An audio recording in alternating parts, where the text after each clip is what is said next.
नवम और दशम श्रेणीर मोर समस्त प्रिय छात्रछात्री मैंने तुम समस्त को पुणी थे तुम प्रिय YouTube channel SS Odia academy को स्वागत। पिला माने तुम मानक पई गोटे गुरुत्वपूर्ण सूचना रही। आज भिडियो आम मैंने से सूचना जाना कहीं आम मान चलित वर्ष 4टी इंटरनल असेसमेंट परीक्षा तत्सहित गोटे हाफ इयरली परीक्षा एवं शेष में 2025 फेब्रुआरी आनुआल परीक्षा देवाई पड़ो। तेणु आमे माने ये परीक्षा किभली भाव एवं केउ मासरे दबा तो केउ विषय क्वेश्चन आसीबो से समस्त विषय आमे जानिबा। तो सेथिपाई वीडियो को फास्ट टू शेष पर्यंत देखंतु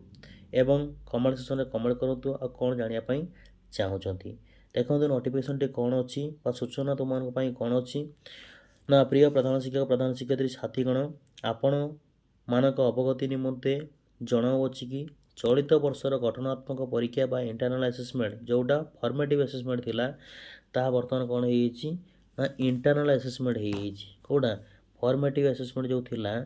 फॉर्मेटिव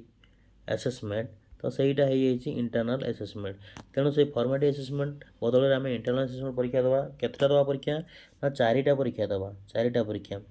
अर्थ हाफ इयरली एग्जाम पूर्व 2टा हाफ इयरली एग्जाम पर 2टा टोटाल हो गला 4टा परीक्षा हमको दवाई पड़ो।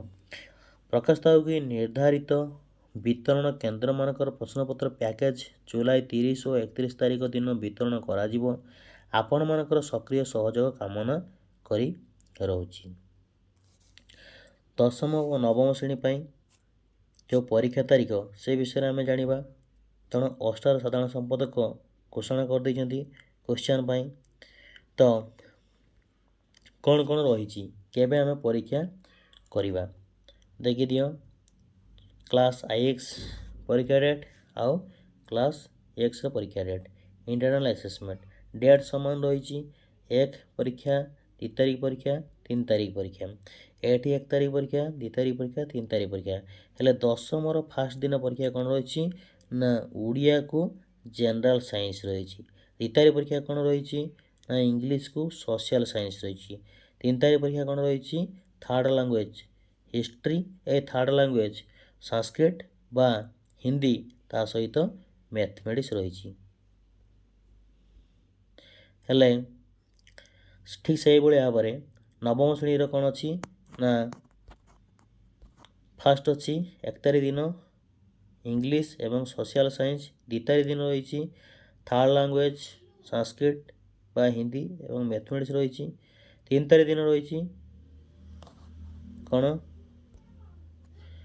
उड़िया आउ जनरल साइंस रही। तो आमको प्रस्तुत होगापी पड़ो क्यों विषय क्वेश्चन आसो आम कि भाव में परीक्षा देवा। तो तापर मुझे वीडियो अपलोड कर देइछि फास्ट इंटरनल असेसमेंट पाई नवम श्रेणी आम क्यों विषय को क्यों टॉपिक को पढ़ी सारी दरकार एवं दशम श्रेणी क्यों टॉपिक को पढ़ी सारी दरकार। तो से समस्त विषय को पढ़ी आम परीक्षा प्रस्तुत होगा एवं प्रत्येक इंटरनल असेसमेंट भल नंबर जदि स्कोर करवा तत्सहित 4टा क्लब भल नंबर जदि रखा तो निश्चित भाव में आम अधिक अधिक मार्क बोर्ड परीक्षा आनीपर।